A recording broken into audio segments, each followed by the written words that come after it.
sa ating lahat. Welcome back po sa ating PN365 Daily Devotion with Pastor Arson Ocampo. So, ang topic po natin for today, sino ang disciple ni Jesus ang hindi mo kilala? At meron tayong concept na Zealot.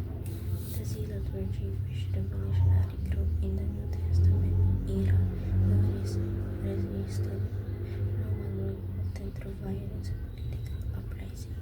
They known for Israel's freedom and understood God's kingdom as Jesus was salvation. Simon the Zealot, Luke chapter 6 verse 15, remind us that Christ's cause, even the most passionate revolutionaries into new kingdom, and built on his word, but on the cross. The second shows how human attempts to bring God's kingdom by earthly force discomfort his redemptive plan. God's kingdom advances not by human zeal or violence, but the sovereign power of the Spirit through the gospel. Makikita natin ito sa Luke chapter 6 verse 15. Matthew, Thomas, James, son of Alphaeus, Simon who was called the Zealot, si Mateo, si Tomas, si Santiago, na anak ni Alfeo, si Simon na tinawag na si Gisa. At ngayon po, share ko po yung mga natutunan ko sa naging topic po natin for the day. Simula po tayo sa teaching natin. First teaching, Zealot are willing to die for politics. So, si Zealot pala, willing siya mamatay under ng politics and syempre yung the religion ng ating Panginoon. Sa second teaching naman, Zealot oppose foreign kings and pagan Rome.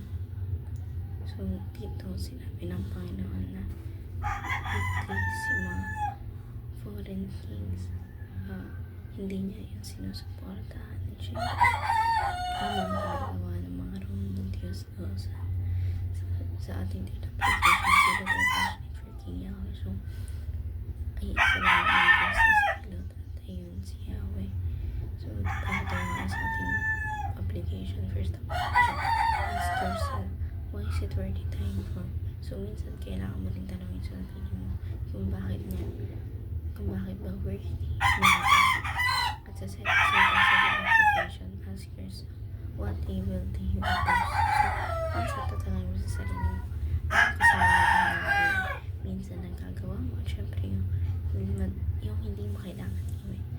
So, dito tayo sa ating last part, which is in discussion. Ask yourself, what are you passionate about? So, kailangan mo rin tanong sa sarili mo kung saan ka ba passionate or saan ka ba desire sa paggawa. So, dadako pa naman sa ating last part, which is in discussion. What are you willing to die for? So, para sa akin, willing ako mamatay para lang sa pamilya ko, dahil lahat kaya kong gawin para sa pamilya ko at sa mga kapatid ko. So, doon ang natin sa interpretation of the meaning from this devotion.